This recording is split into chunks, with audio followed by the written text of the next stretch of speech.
দর্শক নয়াদিগন্ত ফেসবুক লাইভে আপনাদের সকলকে স্বাগত জানাচ্ছি। আপনার সাথে যুক্ত হয়েছে আমি মোহাম্মদ লোটাস আহমেদ। এখন আমরা অবস্থান করছি মিরপুর শেরেবাংলা জাতীয় স্টেডিয়ামের সামনে। আপনারা জানেন যে বিপিএল টি20 মিউজিক ফেস্টকে ঘিরে কিন্তু আজকে এখানে একটি কনসার্টের আয়োজন করা হয়েছে, যেখানে আজকে সন্ধ্যার পর থেকে কিন্তু মঞ্চ মাতাবেন পাকিস্তানের বিখ্যাত সঙ্গীত শিল্পী রাহাত ফতেহ আলী খান, এবং তার এই স্টেজ মাতানোকে ঘিরে ব্যাপক নিরাপত্তা ব্যবস্থা রাখা হয়েছে মিরপুর শেরেবাংলা জাতীয় স্টেডিয়ামের চারপাশে।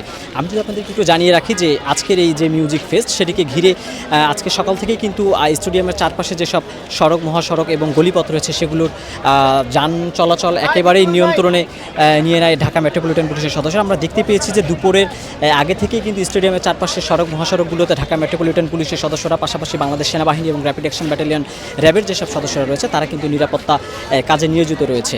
এবং আজকে দুপুর 2:30 নাগাদ কিন্তু স্টেডিয়ামে প্রবেশের যে মূল ফটক সেটিকে উন্মুক্ত করে দেওয়া হয়।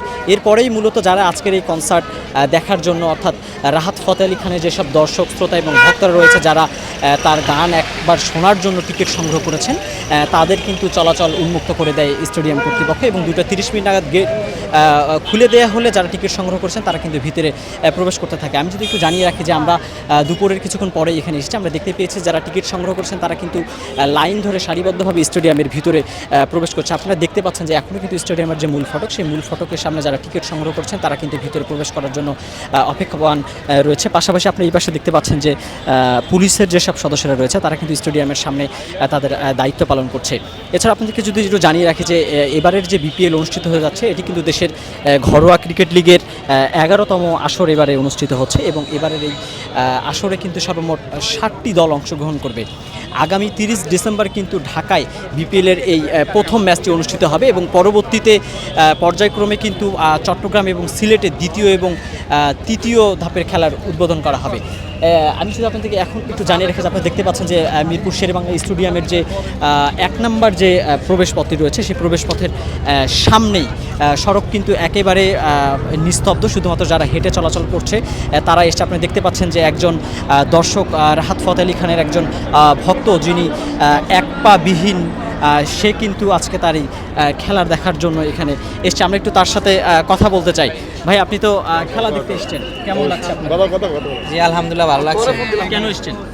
এই কনসার্ট আসছে, বিপিএল কনসার্টে আসছে আর কি। আচ্ছা, আপনি তো শারীরিক একটু ত্রুটি রয়েছে, আপনি কষ্ট করে এখানে এসছেন। জি, আসলে আপনি কি রাহাত ফতেহ আলী খানের ভক্ত?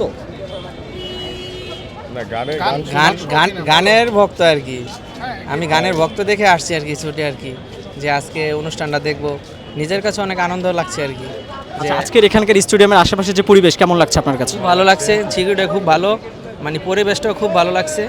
মানে এত পরিমাণ সিকিউরিটি, মানে এর আগে মনে হয় না এরকম সিকিউরিটি ছিল, কিন্তু আজকের পরিবেশটা থেকে অনেক ভালো লাগছে আর কি। ওকে, ধন্যবাদ। দর্শক, যেমনটি শুনছিলেন যে একজন ভক্ত, যিনি রাহাত ফতেহ আলী খানের এই গান শোনার জন্য কিন্তু এই মিরপুর শেরেবাংলা জাতীয় স্টেডিয়ামে এসেছেন, তিনি বলছেন যে স্টেডিয়ামের চারপাশে যে ধরনের নিরাপত্তা ব্যবস্থা রাখা হয়েছে তাতে কিন্তু তারা অনেক সন্তুষ্ট। নিরাপত্তা ব্যবস্থা বেশ জোরদার করা হয়েছে কিন্তু এই মিরপুর স্টেডিয়ামের চারপাশে। আমরা যদি একটু জানিয়ে রাখি যে এখনও যারা টিকিট সংগ্রহ করছেন তারা কিন্তু স্টেডিয়ামের ভিতরে প্রবেশ করার জন্য বাইরে সারিবদ্ধভাবে অবস্থান করছেন। দর্শক, এখন পর্যন্ত এই ছিল মিরপুর শেরেবাংলা জাতীয় স্টেডিয়ামের সামনে থেকে আজকের সর্বশেষ। আবারও নতুন কোনো আপডেট নিয়ে আপনার সাথে যুক্ত হবো, সেই পর্যন্ত নয়াদিগন্তের সাথেই থাকবেন।